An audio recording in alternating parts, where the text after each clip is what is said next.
Occasionally, you'll write a story that's just too flawed to easily fix, whether because of unrelatable characters, an unbelievable premise, or an unreadable writing style. If you write something you realize is completely unpublishable and beyond revision, it could end up stored away at the bottom of your trunk to collect dust.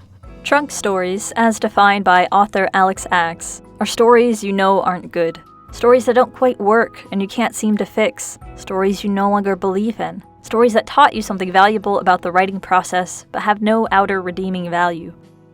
I've already written my fair share of trunk stories, and I know I'll write more. One of my early short stories was about a short-tempered chef who runs a restaurant that sells burgers made from lab-created meat. I wrote it for the Sapiens Plurum annual short fiction contest, which challenges writers to imagine how humans might create a more desirable future. I lost the contest, but I received a lot of positive feedback about the story's professional prose, and I was proud of the strong first-person voice. After that first rejection, I decided to expand my 3,000-word story into a 6,000-word story. But no matter what I did, it just didn't work. The conflict felt contrived, the ending was too preachy, and after watching the movie Chef, I discovered a similar plot had been done before, and better. So after hours and hours of writing and revising over the course of 4 months, I decided to trunk that story.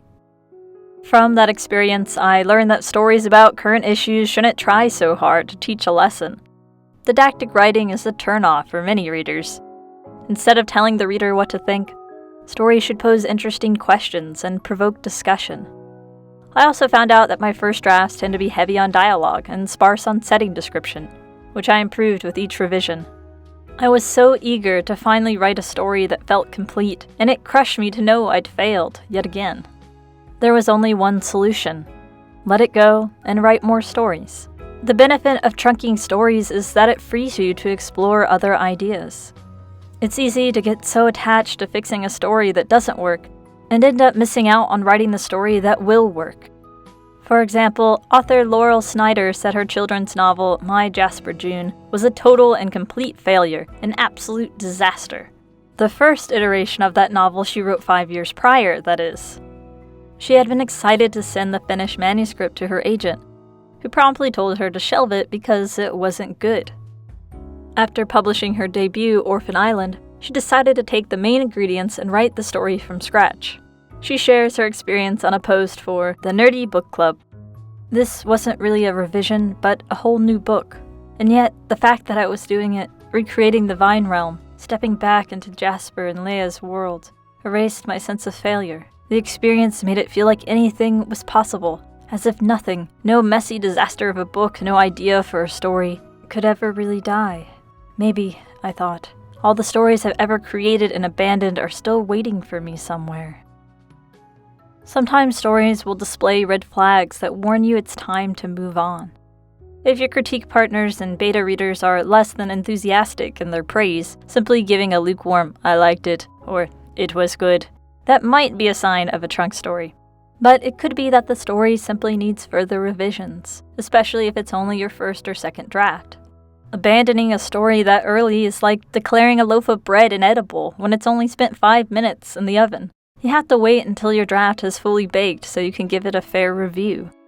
Plus, just as some people might turn their nose up at wheat bread or pumpernickel, reading enjoyment is a matter of taste. Someone who doesn't like romance obviously isn't going to be over the moon about your kissy story with a happily ever after ending. Receiving dozens of rejections can also be a good indicator, but it's not a finality. Robert Pirsig's Zen and the Art of Motorcycle Maintenance was rejected 121 times before going on to sell millions of copies. Catherine Stockett's The Help was rejected 60 times over the course of 3.5 years. But after being published, it stayed on the New York Times bestseller list for over 100 weeks. If unenthusiastic feedback and rejections aren't a surefire way to know if a story deserves to bite the dust, what is? Maybe you know the story is too out there in terms of style, structure, or genre, so few readers will enjoy it. In other words, there's no current market or audience for it. However, Patrick Rothfuss has called his novella, The Slow Regard of Silent Things, a trunk story. When I finished it, I honestly expected it to just sit in a trunk for years. I knew I liked it, but I also knew it wasn't like any sort of fantasy story I'd ever read before. At best, it was arty. At worst, it was incomprehensible, bizarre. After the success of The Name of the Wind and The Wise Man's Fear, Rothfuss decided to publish this novella as an in-between installment from the perspective of a secondary character in the series. It's been a pretty polarizing book, earning a spectrum of glowing 5-star reviews and fuming 1-star reviews from fans. Rothfuss took a creative risk, and lots of authors who write unusual stories can find an equally offbeat audience who will appreciate their work. If you have a truly polished manuscript that you're proud of, you don't need to trunk it just because it won't be a crowd pleaser. Really, abandoning a story to the trunk is just a gut feeling, and that awareness usually works best in hindsight. Say that you spend years writing your first novel, but no agent will touch it, so you trunk that first novel and move on. Once you write your second and third novel or short story, you might look back on that first one and go, there are some glaringly obvious amateur moves here. I see why it didn't get published. Time really is the best editor, and finishing the stories you start is an excellent form of education. A lot of writers don't sell the first novel they ever write. They sell the fourth or fifth or sixth novel, because at that point they've honed their craft through practice. Carrie was Stephen King's fourth novel, but it was his first to be published. Author Tobias S. Buckell says he wrote 150 short stories at the start of his career, and abandoned over 100 of them to the trunk. He calls himself a serial iterator, rewriting ideas from scratch rather than endlessly editing the same draft. He makes sure he learns something from his previous stories, and applies those lessons to future ones. It's a form of deliberate practice and metacognition, where you analyze your own thinking process and focus on the aspects you need to improve. Like Laurel Snyder with her first draft of My Jasper June, many writers will produce a book, realize it's crap, and then do a page 1 rewrite of the concept, an iteration of the idea. This might involve using an outline built from what they learned while writing that first draft, which is what Marissa Meyer did as author of the sci-fi Cinderella retelling Cinder. In an interview, she talks about how she scrapped all the first drafts she wrote during National Novel Writing Month, NaNoWriMo. I'd finished the first draft and then some. Cinder came in at around 70,000 words. The second novel, Scarlet, was right around 50,000, and then I'd gotten 30,000 haphazard words into Cress.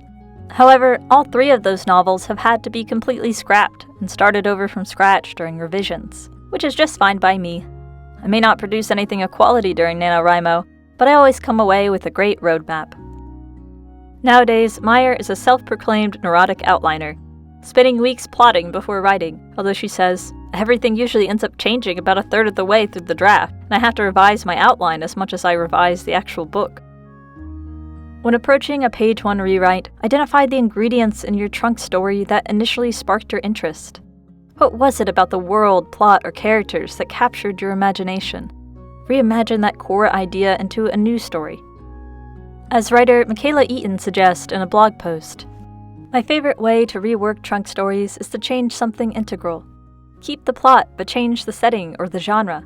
If you have a crime thriller and turn it into a science fiction story, you've got an entirely new story on your hands, and you've changed the appeal of it. You could also consider combining ideas from 2 different stories, as author Jeff Somers did. One novel I was working on for years had a solid plot, a good framework of events and motives, but it lacked interesting characters and lush description. A second book, separated from the first by several years, had a cast of characters I loved spending time with, but meandered through a plot that barely qualified. Taking the 2 and combining them resulted in a strong novel that popped off the page. I haven't sold that novel yet, but my agent is enthusiastic. Many writers return to certain themes in their works, so just because you trunk something doesn't mean you can't tell a version of that story elsewhere, or convey the same idea in a different way. The important thing is to revise your stories from both a structural and a style perspective. Tinker with your drafts instead of tossing them straight into the trunk. But don't be afraid to start from scratch if it feels right. Although trunking stories is largely an intuitive process, you can apply a few durability tests to determine if it's time to try something else. First, get honest feedback from other writers. Your non-writer family and friends might give you a good general assessment of whether the story works or doesn't, but they likely won't be able to put into words why it doesn't work or how to fix it. Use critique groups, forums, or professional editors to request feedback from strangers who don't care about protecting your ego. It's just like learning to play a sport or an instrument.